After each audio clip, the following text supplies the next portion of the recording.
देखो इसमें क्या वही बता रहा हूँ मैं, कॉमन साइज बैलेंस शीट की अगर हम बात करेंगे तो हम हर वैल्यू को, हर जो भी वैल्यू दे रखी होगी उसको टोटल से डिवाइड करेंगे। फॉर्मेट पूरा वही है, equity share capital, equity share preference share, reserve surplus, long term loan, जो बैलेंस शीट हमें याद करनी थी।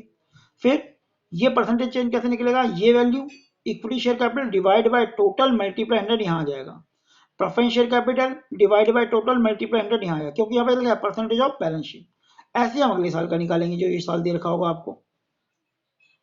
और ये आपकी एसेट लायबिलिटी साइड हो गई, ऐसी आपकी एसेट साइड में भी ऐसी करेंगे। फिक्स में आपको दे दिया टेंजिबल एसेट्स, अगर दे दिया टेंजिबल एसेट्स तो उसकी value divide by total multiply 100 यहाँ आ जाएगा।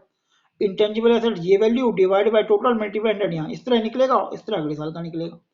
तो कॉमन साइज बैलेंस शीट के अंदर जो परसेंटेज निकाली जाती है वो टोटल के बेस पे निकाली जाती है कि भाई टोटल माना यहाँ पे 5 करोड़ है और टेंजिबल एसेट मेरी 50 लाख आ रही है, तो इसका मतलब 50 लाख डिवाइड बाय 5 करोड़, तो जो मेरी फिक्स टेंजिबल एसेट है वो केवल 10% है, ये बताती है कि भाई पर्टिकुलर अकाउंट कितना परसेंट है टोटल का। ठीक है, एक बार दोबारा रिपीट कर दें क्या किया हमने, बात समझ आ रही होगी कि पर्टिकुलर वैल्यू को आपको लेना है, डिवाइड टोटल करना है, परसेंटेज निकलती चली जाएगी, लिखा भी है percentage of balance sheet total. तो ये क्या इंडिकेट करता है, ये कॉलम इंडिकेट कर रहा है कि 2017 में जो हमारा शेयर कैपिटल 33% है, मतलब टोटल लायबिलिटी का 33% शेयर कैपिटल है। फिर 3 लाख को हमने डिवाइड किया 15 लाख से, मल्टीपल तो 20% निकला है, तो इसका मतलब रिजर्व सरप्लस जो है वो टोटल लायबिलिटी का रिजर्व सरप्लस पोर्शन 20% है। ऐसे इसमें हर वैल्यू का अपॉन में टोटल लेते चले जाओगे, आपको परसेंटेज मिलती चली जाएगी।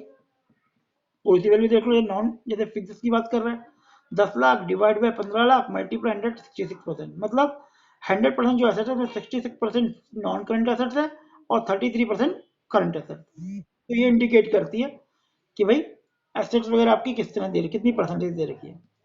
तो यहाँ से बात निकल के आ गई आपकी कि कंपैरेटिव बैलेंस शीट और कॉमन साइज बैलेंस शीट में क्या होता है। कंपैरेटिव बैलेंस शीट में हम 2 साल को कंपेयर करते हैं, कॉमन साइज बैलेंस शीट में अगर हम बात करते हैं बैलेंस शीट की तो टोटल के बेस में कंपेयर किया जाता है, और बात करते हैं इनकम स्टेटमेंट की तो सेल के बेस में।